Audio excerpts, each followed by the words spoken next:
नमस्ते। जैविक kitchen garden इस यूट्यूब चैनल में आप सबका स्वागत है।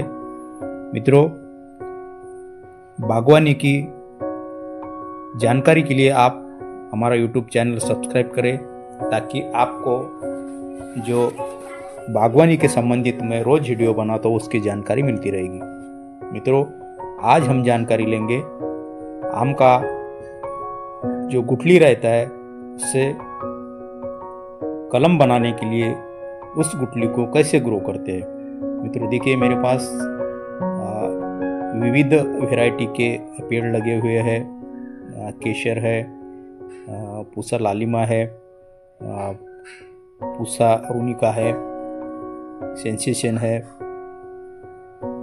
चाइनीज मैंगो है, बैगन पल्ली है, तोतापरी है। मित्रों, ऐसे अनेक प्रकार के मेरे यहाँ मदर प्लांट लगे हुए हैं। तो इन मदर प्लांट से हम क्या करते हैं कि अभी इस महीने में, बरसात के महीने में, इसे ग्राफ्टिंग करके कुछ पौधे बनाते हैं। और जिन मित्रों को अच्छे क्वालिटी के पौधे चाहिए, जो मित्र हमसे ही पौधे खरीदना चाहते हैं, उनके लिए हम कुछ साल भर के करीबन 50 या 100 के आसपास पौधे बना के रख देते हैं। तो मित्रों, आप देख सकते हैं कि पौधे बनाने के लिए हमें क्या क्या कार्य करना पड़ता है।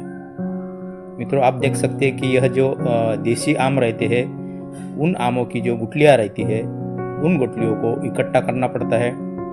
ध्यान रहे कि यह जो गुठली है यह देसी आम की ही होनी चाहिए।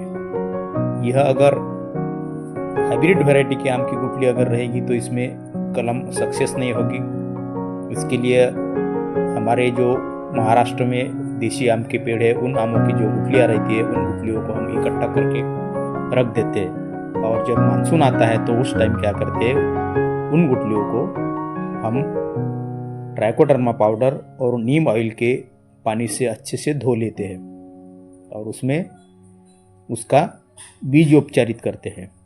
बीज उपचारित करने के बाद क्या है कि जो ज़मीन है उस ज़मीन को भुरभुरा बनाना पड़ता है। ज़मीन को भुरभुरा बनाने के बाद उस पर गुठलियाँ रखी जाती है। गुठलियाँ इस तरह रखे कि ज़्यादा ज़मीन के अंदर न जाए, क्योंकि गुठलियाँ अगर ज़्यादा ज़मीन के अंदर जाएगी तो हमें उन गुठलियों से जो पेड़ तैयार होगा उस पेड़ को उखाड़ने में ज़्यादा मेहनत लेनी पड़ेगी। हमें सिर्फ जो ज़मीन के ऊपर गुठली का जो हिस्सा रहता है वह पेड़ 4 इंच ही अगर ऊपर आ जाए तो ही उसमें हम अच्छी तरह से कलम कर सकते हैं। आप देख सकते हैं कि हम अभी क्या कर रहे हैं कि उन गुठलियों को पूरी ज़मीन पर बिछा रहे हैं। ज़मीन पर बिछाने के पहले ध्यान रखें कि ज़मीन भुरभुरित होनी चाहिए, उसमें कंपोस्ट मिला होना चाहिए, और हो सके तो उसमें आप फंगीसाइड और कीटों की दवा भी डाल सकते हैं।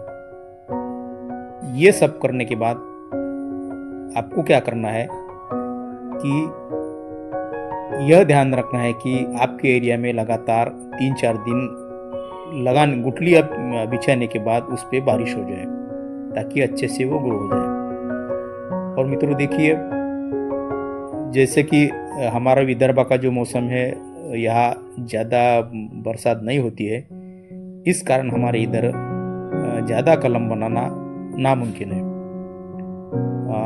जैसे आप देख सकते हैं कि कोंकण का एरिया है, पश्चिम बंगाल का एरिया है, और जितने भी साउथ के राज्य है वहाँ पे बहुत अच्छे तरीके से ग्राफ्टिंग सक्सेस होती है। वहाँ का सक्सेस रेट ज़्यादा रहता है क्योंकि वहाँ का जो वातावरण है वह पेड़ के पैदावार के बढ़वार के लिए बहुत अच्छा रहता है। वहाँ पे जो समुद्र रहता है, समुद्र से जो नमी वाली हवाएं आती है वह आसपास के गांवों में बारिश देके चली जाती है। तो ग्राफ्टिंग के लिए लगातार बारिश का मौसम अच्छे रहता है और ह्यूमिडिटी जो है उसके लिए मेंटेन रहती है। और समुद्र के पास जितने भी गांव है वहाँ का जो वातावरण रहता है वह ग्राफ्टिंग के लिए सूटेबल रहता है। लेकिन फिर भी कुछ मित्र ऐसे कहते हैं कि नहीं, आपसे ही हमें कलम खरीदना है। तो इसी कारण हम साल में 50-100 कलम सभी पेड़ों की बना लेते हैं।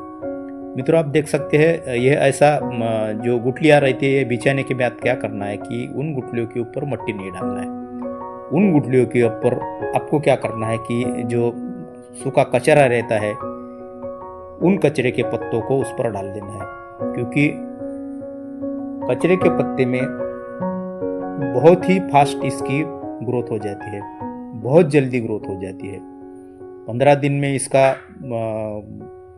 जो कल्ला है वो निकल आएगा और अगले 8 दिन में ही यह पेड़ बहुत बड़ा हो जाएगा और यह जमीन से निकालने के लिए भी बहुत आसान हो जाएगा। इसके बाद में मित्रों, मैं आपको छोटे छोटे जो पेड़ रहते हैं, जिन पौधों की जो शाखाएं रहती है, कुछ पौधों की पतिया कलर की रहती है, कुछ पौधों की नीले कलर की रहती है, कुछ पौधों की लाल कलर की रहती है, कुछ पौधों की गुलाबी कलर की रहती है। जब इन कलर की ही शाखा हो जाए उस टाइप में ही आपको इसका, हमारे मराठी में बाटा कलम कहते हैं, गुठली कलम करते हैं, वो कलम करना पड़ता है।